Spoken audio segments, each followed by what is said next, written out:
Mid cap small cap की universe को अब कैसे ट्रीट करना है, इस स्पेस में अब क्या करा जाए? बिल्कुल, देखिए मिड और स्मॉल कैप की जहाँ तक बात है ना, एक सबक लीजिए कि फैंसी स्टॉक्स में नहीं फंसना है, नैरेटिव्स में नहीं फंसना। और मैं ये फिर बोल रहा हूँ, इस बार की रैली में ना उसमें मत फंसिएगा। अच्छा, मिड कैप और स्मॉल कैप में हम कब से नेगेटिव हैं आशीष? मेरे ख्याल से इस डिक्लाइन से बहुत पहले से।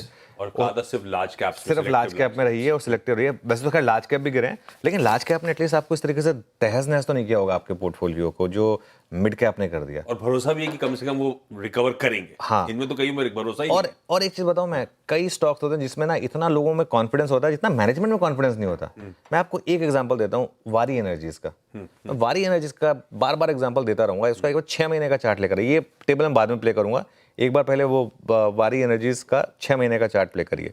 वो लिस्टिंग हुई थी उसकी, उसके बाद से अब IPO investors, pre IPO investors, उन्होंने तो पैसा बना लिया। और प्री आईपीओ में पता नहीं किस किस को किस भाव पे अलॉट हुआ था, उसमें मैं जाना नहीं चाहता, लेकिन उन्होंने तो पैसा बना लिया। 3700 पे क्या सुन रहे थे आप? 5000 जाएगा, 6000 जाएगा, 10,000 जाएगा। कहाँ आ गया? लिस्टिंग प्राइस के नीचे, है ना? तो ये चीज़ें जो होती है ना, अब मैं वो टेबल दिखाता हूँ आपको। हाई से हम कितने गिरे हैं कुछ फैंसी स्टॉक्स में। वारी एनर्जीज 42%, और ये कल की रिकवरी के बाद है। प्रीमियर एनर्जीज 30%, स्विगी 45%, ओला 59%, इरकॉन 52%। तो देखिए, ऐसा नहीं है कि सारे मिड और स्मॉल कैप खराब हैं। मैं बार बार एक चीज़ कह रहा हूँ, काफ़ी मिड और स्मॉल कैप इस मार्केट में भी अच्छा कर रहे हैं। अशोक लेलैंड फॉर एग्जांपल, अच्छे नंबर आए, स्टॉक चला, वैल्यूएशंस ठीक ठाक हैं, वो चल गया। उन पर फोकस करें आप, घाटे वाली कंपनियों से दूर रहें। जहाँ भी घाटा है ना, वहाँ पे जाना ही नहीं है। वो नैरेटिव उसके बाद कि नहीं बाद में ठीक हो जाएगा, अब वो जैसे स्विगी वाला आकर बोल देते हैं बार बार कि यहाँ हो जाएगा, भाई जब होगा तब देखेंगे, तब तक तो आप पे विश्वास है नहीं बिल्कुल भी। तो जब प्रॉफिट होगा और कंसिस्टेंट प्रॉफिट होगा, उन्हीं स्टॉक्स पर फोकस करें। घाटे वाली कंपनियों से कोसों दूर रहें। अच्छी मुनाफा कमाने वाली कंपनियां भी अच्छे वैल्यूएशंस पर मिल रही हैं।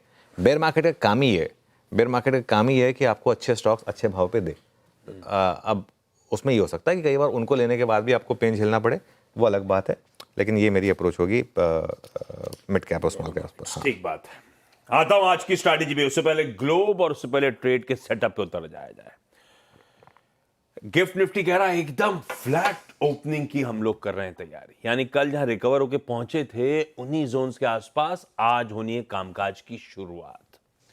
एशिया हमसे तो बेहतर ही कर रहा है, लार्जली मिला जुला, लेकिन लार्जली इन ग्रीन साइड में ट्रेड है। यूएस का हैंडओवर दिखाता हूं। यूएस में कल नैस्डैक फ्लैट था, डाउ 0.5% दबाव में था, लेकिन डाउ का इंट्राडे चार्ट स्क्रीन पर आएगा।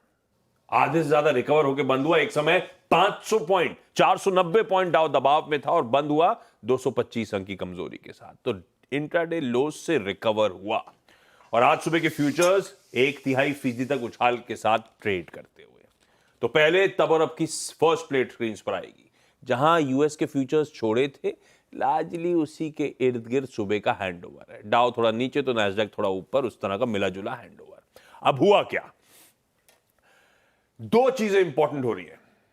एक तरफ टैरिफ, रेसिप्रोकल टैरिफ की बात, और दूसरी तरफ यूएस का इन्फ्लेशन का प्रिंट। पहले रेसिप्रोकल टैरिफ की बात छेड़ देता हूं, क्योंकि 3 दिनों से रोज सर्च कर रहा हूं, आज आंसर मिल गया। अभी थोड़ी देर पहले अपडेट आया है, ट्रम्प साहब ने कह दिया है कि जल्द मैं रेसिप्रोकल टैरिफ का ऑर्डर छापते हुए नजर आऊंगा।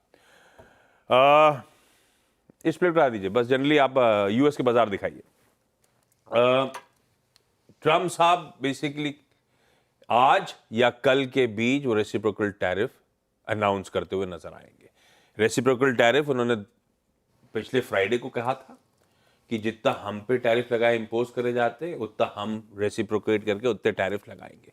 कुछ लोग कह रहे हैं हो सकता है मोदी जी की आज बायलैटरल मीटिंग से पहले वो रेसिप्रोकल टैरिफ का अपडेट सामने आ जाएगा। ये सबसे पहला सरदर्द है। दूसरा ग्लोब का सरदर्द था यूएस का इन्फ्लेशन प्रिंट, जो यूएस के मार्केट्स खुलने से पहले अनाउंस हुआ था और जैसा अभी चर्चा में आया था, हॉटर देन एक्सपेक्टेड। 2.9% के एस्टिमेट्स के सामने 3% का, कोर इन्फ्लेशन 0.3% के एस्टिमेट के सामने 0.4% का आता हुआ। इन्फ्लेशन एक्सपेक्टेशन से ज्यादा आया।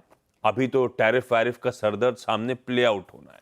इसी इन्फ्लेशन के बाद पॉवेल साहब की टेस्टिमनी होनी थी, वो हुई दूसरी बार अलग हाउस के साथ, अलग कमेटी के सामने जो बयानबाजी थी।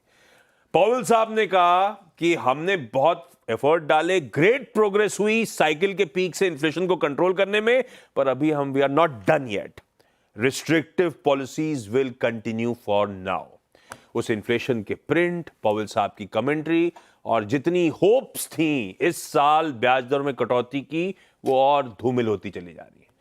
पहले जून की बात हो रही थी, जून से उम्मीदें सितंबर में शिफ्ट हुई और प्रैक्टिकली 2025 के लिए सिर्फ 31-32% अब पोल पार्टिसिपेंट मानते हैं इस साल ब्याज दरों में कटौती होगी। शायद वो कटौती अब 2026 में शिफ्ट हो गई है, वो भी लेटर हाफ में। ये समीकरण बदल गए।